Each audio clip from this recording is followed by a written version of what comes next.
আমি এখন রং করব। এই রংটা হচ্ছে আমি এই যে এই কালারটা কালকে সাদা দিয়েছিলাম, তারপর অরেঞ্জ কালার দিয়েছি।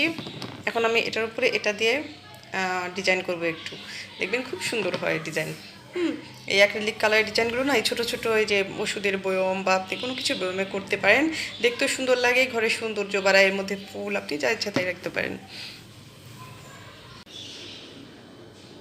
রংটা এই যে তুলে নিচ্ছি, রংটা গুলিয়ে নিয়েছি, মানে জমে যায়, এই সমস্ত রঙগুলো না জমে যায়।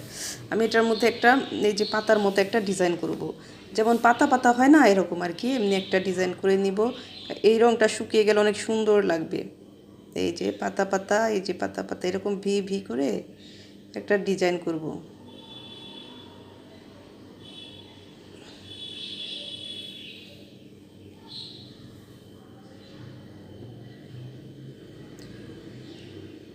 খুব সুন্দর, মানে খুব ভালো লাগে দেখতে।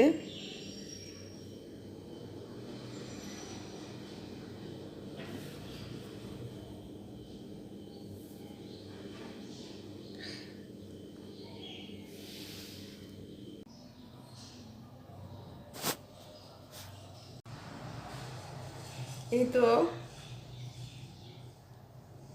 এই যে দেখা যাচ্ছে হয়ে গেল।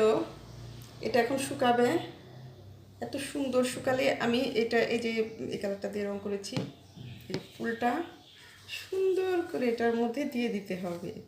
কেমন সুন্দর লাগছে, নাইস। সবাই একটু নাইস লিখে যাবেন প্লিজ।